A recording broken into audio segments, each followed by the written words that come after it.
Planting People, Growing Justice is a black-owned, female-led publishing house and bookstore focusing on literature to touch the lives of children. Dr. Artika Tyner is the owner. She joins us from St. Paul, Minnesota. Glad to have you here on the show. Let's talk about these books that you actually do. These children's stories. Are they illustrated? Is it text only? And really, what is the focus of these books? The books are illustrated picture books, and the illustrations are an opportunity, especially for young Black children, to see themselves reflected on the pages of the books and to see them travel to places around the world, have experiences. So opening up those windows of opportunity. What's the age group that you're targeting? Our age groups start at the cradle. Literally, those opportunities for those board books, we introduce some of those life skills through our Difference Makers series. And then we also, through our picture books, reach those grade levels from kindergarten to fifth grade. And through our Difference Makers series, that's for those middle grade readers, aging from sixth grade to eighth grade and beyond, because our goal is to create a love of reading starting off young. When did this idea first enter your spirit and you said, you know what, I got to do this? It entered my spirit very early on as a civil rights attorney, probably about 15 years ago, seeing that there was something that I couldn't ignore, that most of my clients learned how to read while in prison.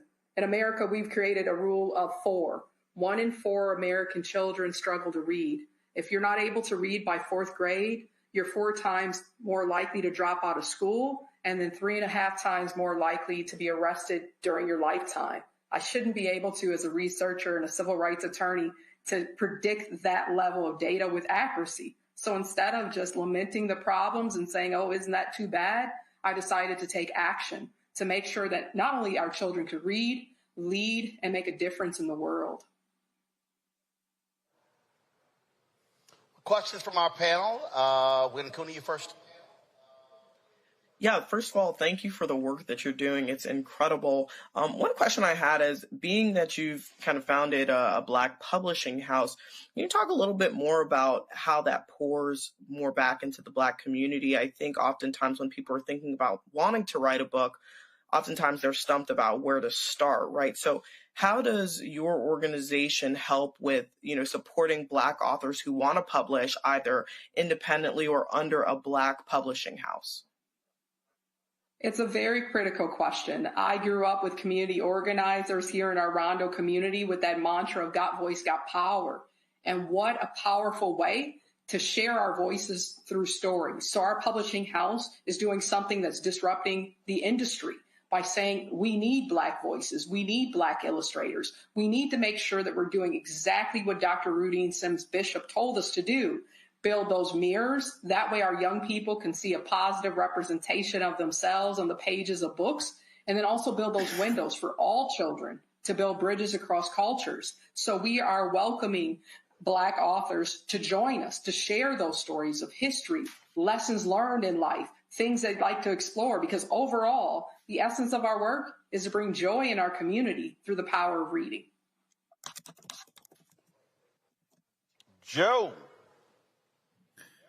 Thank you so much for what you're doing as another civil rights attorney, one-to-one. Of course, what you're doing is incredibly important. Do you find that you're able to take positive advantage of the fact, sometimes we don't miss something until it's gone or until it's threatened? Do you see the things that are going on now in society, whether it's administration, attacking DEI, and all of these issues, environmental justice, et cetera? Has this created an opportunity for you to redraw attention to justice issues and to start early through allowing young people, parents, reprioritizing this and allowing this to come back to the forefront and to be reminded, perhaps like kids were reminded in the 40s and the 50s and the 60s? This is our mission. When we first started this journey, I had the opportunity to meet with the late Congressman John Lewis. And one of the things that we talked about was even Dr. King's legacy. that his first book was not a biography. It wasn't a compilation of his sermons. In fact, it was a graphic novel. He was trying to reach those young people in middle school and grade school through the power of a comic book, using the stories to teach how to engage in nonviolent resistance. So as I received that guidance from Congressman John Lewis to focus on how books can be more than just something that you read, that books can be those instructional tools on how to get organized for change. It can be that motivation to take those first steps to lead in your community. And more importantly, it's that notion you can't be what you cannot see. Our books allow young people to see themselves as difference makers and see themselves as the change agents in their community. They don't have to wait until they become an adult. In our Justice Makes a Difference book, the invitation's right there. Let's start now. Let's start today. Randy. I applaud your work. Thank you for what you're doing. It is so needed. And you are, like you said, inviting people to learn. But let me ask you, similar to what Joe was saying, right now what's happening with the anti-DEI, and certainly now that they're banning books. How do you get the books to the children? Are there any creative ways? Because they're even creating issues within libraries and at schools. So have you found some ways that you can reach children and ensure that they are getting the books? Yes, we've taken that mission of by any means necessary. We have audiobooks. We have through our YouTube channel and online social media networks as well. We do readings virtually. We also have gone back to the basics. It's important to have the opportunity to have our grandparents reading with our children, our aunts and uncles, our pastors, bringing together everyone in the community. So I would say the most important thing of our efforts, the manifestation of it has been bringing the community together and making reading our own. Because if we make a reading our own and build a culture of reading where we can explore and find joy in reading, it's not limited to a book ban. It's not limited to which books the library selects.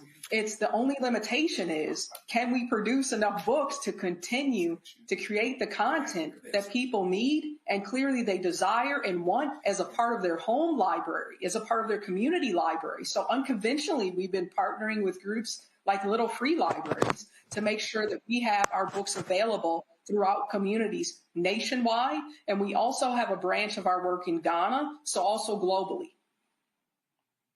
Fantastic.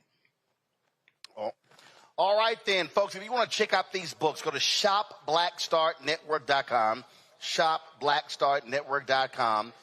You'll see all the books there on the website. Of course, Christmas is coming up. These would make for some great gifts. Listen, I know folks love getting toys and clothes and athletic shoes, but there's nothing more powerful than feeding the mind of a young person. So be sure to go to shopblackstartnetwork.com to check it out. Doc, I appreciate you joining us. Thanks a lot. Thank you for having me.